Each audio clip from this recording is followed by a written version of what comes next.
గడువు లోపల అప్పు చెల్లించకపోవడంతో ఆస్తులను అయితే జప్తు చేయడానికి అని చెప్పేసి దుగ్గిరాల ఇంటికి అయితే బ్యాంక్ అధికారులు అయితే వస్తారనమాట. అప్పు చేసిన 100 కోట్లు ఏం చేశారు ఇప్పుడే చెప్పాలని చెప్పేసి రాజుని అయితే నిలదీస్తూ ఉంటారు ధాన్యలక్ష్మి రుద్రాణి. ఇంకా అప్పుడే సుభాష్ అయితే అసలు నిజం చెప్తాడనమాట. అసలు నిజం ఏంటి అనేది మన ఈ వీడియోలో చూద్దాం. వీడియోని స్కిప్ చేయకుండా చివరి వరకు చూడండి ఫ్రెండ్స్. అలానే కొత్తగా మన ఛానల్ చూస్తున్న వాళ్ళు ప్లీజ్ సబ్స్క్రైబ్ చేసి సపోర్ట్ చేయండి. అప్పుడే నేను పెట్టే ప్రతి వీడియో నోటిఫికేషన్ ముందుగా మీ దాకా వస్తుంది. అనామిక చెప్పిన మాటలు అయితే నమ్మేసి ఇక రుద్రాణి ధాన్యలక్ష్మి అయితే రాజు కావ్యని అయితే అందరి ముందు దోషులుగా నిలబెట్టి వాళ్ళనైతే బాగా గొడవ చేస్తూ ఉంటారన్నమాట. ఆస్తులు వాటాలు పంచకుండా అప్పుల పేరుతో డ్రామాలు చేస్తున్నారా, ఆస్తి మొత్తం ఏం చేశారు చెప్పండి, ఎందుకు అప్పులు చేశారు చెప్పండి అని చెప్పేసి గొడవ చేస్తారు. ఇక ఆస్తి గురించి అయితే మాట్లాడుకుంటూ ధాన్యలక్ష్మి అయితే ఇక కళ్యాణ్తో చెప్తూ ఉంటుంది. కళ్యాణ్ ఎంత చెప్పినా మాత్రం రాజు కావ్యని సపోర్ట్ చేస్తూ ఉంటాడు. ఆస్తిలో మన వాటా మనం తీసుకొని వెంటనే ఇక్కడ నుంచి బయలుదేరాలని చెప్పేసి కళ్యాణ్ ప్రకాశంతో చెప్తూ ఉంటుందన్నమాట ధాన్యలక్ష్మి. చూడు కళ్యాణ్, బంధాలు బంధుత్వాలు మాట్లాడుకోవడానికి పనికొస్తాయి. జీవితంలో గెలవాలంటే డబ్బు మాత్రమే పనికొస్తుంది. ఇన్ని రోజులు అన్నయ్య దారిలో నడిచి తప్పు చేశాను, ఇప్పుడు నువ్వు అదే పనే చేస్తున్నావు. అమ్మ చెప్పింది కూడా ఒకసారి ఆలోచించరా అని చెప్పేసి కొడుకుతో అయితే ప్రకాశం అయితే అంటాడనమాట. ఇక తర్వాత కావ్యని సపోర్ట్ చేస్తున్నందుకు అయితే స్వప్న అయితే ఎలాగైనా సరే తన వైపు తిప్పుకోవాలని చెప్పేసి రాహుల్ రుద్రాణిలు అయితే అనుకుంటారనమాట.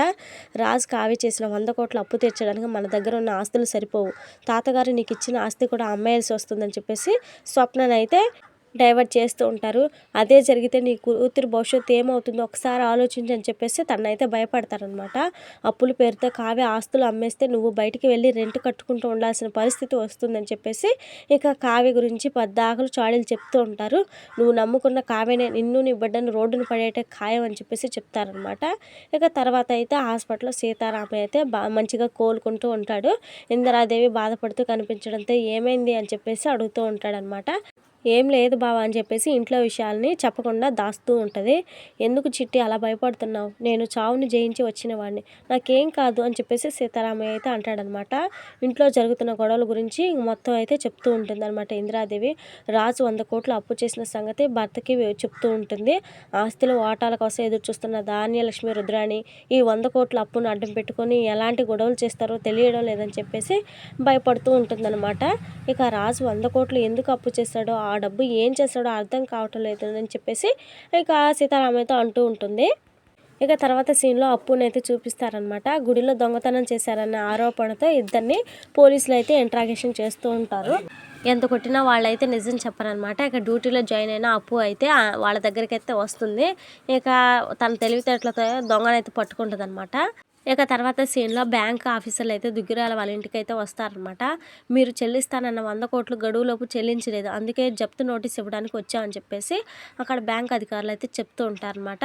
మేము ఎప్పటికే 25 కోట్లు కట్టాం, మిగిలిన చెల్లిస్తామని చెప్పాం కదా అని చెప్పేసి రాజు అయితే వాళ్ళు చెప్పినా కానీ వాళ్ళు మాత్రం వినరనమాట. నోటీసులు అయితే ఇస్తారు. ఇక బ్యాంక్ ఆఫీసర్ల మాటలు వినగానే రుద్రాణి ధాన్యలక్ష్మి అయితే గొడవకైతే వస్తారనమాట. రాజు కావ్య వల్ల కట్టుబట్టలతో రోడ్డు మీద పడాల్సి వస్తుందని చెప్పేసి అంటూ ఉంటారు. ఈ కుటుంబాన్ని నమ్ముకున్నందుకు నాకు ఏం మిగలేదని చెప్పేసి రుద్రాణి అయితే అంటది. రాజు కావ్య చేసిన అప్పుతో మాకు ఎలాంటి సంబంధం లేదని చెప్పేసి బ్యాంక్ అధికారులతో రుద్రాణి అయితే చెప్తుందనమాట. ఆస్తి కావ్య పేరు మీద ఉంది, 100 కోట్లు అప్పు కడతానని కావ్యనే సంతకం చేసిందని బ్యాంక్ ఆఫీసర్లు అయితే చెప్తారనమాట. మీకు సంబంధం ఉందా లేదా అన్నది మాకు అనవసరం అని చెప్పేసి వాళ్ళు అయితే చెప్తారు. అసలు ఎందుకు మీరు 100 కోట్లు అప్పు చేశారు చెప్పాల్సిందని చెప్పేసి ధాన్యలక్ష్మి అయితే నిలదీస్తూ ఉంటుందన్నమాట రాజు కావ్యాలని. ఆ 100 కోట్ల డబ్బును ఎక్కడ దాచారు, కనక కృష్ణమూర్తి పేరట ఎన్ని కోట్లు బ్యాంకులో వేశారు, అవన్నీ బయటికి తీయాలని చెప్పేసి రుద్రాణి అయితే అంటదనమాట. ఇక వెంటనే సుభాష్ నా కొడుకు కోళ్ళు 1 రూపాయి కూడా బ్యాంకు నుంచి అప్పు తీసుకోలేదని చెప్పేసి అంటాడు.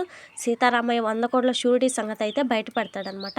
మీరు అనుకున్నట్టు వారు డబ్బు కూడా పెట్టలేదు, బినామీ పేర్లతో ఆస్తులు దాచలేదని చెప్పేసి అంటూ ఉంటాడనమాట.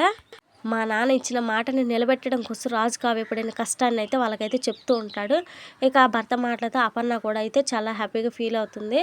వ్యక్తిత్వంలో రాజు కావ్య ఖాళీ గోటికి కూడా ఎవరు సరిపోరని చెప్పేసి అంటూ ఉంటుంది అనమాట. ఇక వెంటనే రుద్రాణి నాన్నకు తెలివి లేక 100 కోట్లకు షూరిటీ పెట్టి మోసం చేస్తే ఈ ఆదర్శ జంట కుటుంబాన్ని రోడ్డు పాలు చేసి పెద్దాయన మాట నిలబెట్టాలని అనుకుంటున్నారా అని చెప్పేసి అవమానిస్తూ ఉంటుందన్నమాట.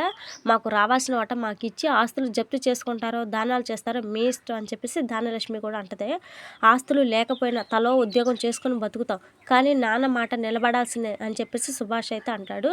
అందుకు చచ్చినా ఒప్పుకోనని చెప్పేసి ధాన్యలక్ష్మి అయితే అంటదనమాట. ఇక అప్పుడే సీతారామని తీసుకొని ఇందిరాదేవి అయితే వస్తుంది వస్తుందన్నమాట.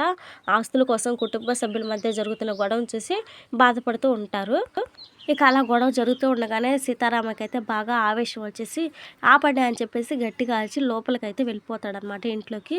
ఇది ఫ్రెండ్స్ మరి ఇవాల్టి వీడియో. తర్వాత ఏం జరుగుతుంది ఏంటి అనేది మిస్ అవ్వకుండా తెలుసుకోవాలనుకుంటే మన ఛానల్ని వెంటనే సబ్స్క్రైబ్ చేసి పక్కనే ఉన్న బెల్ బటన్ని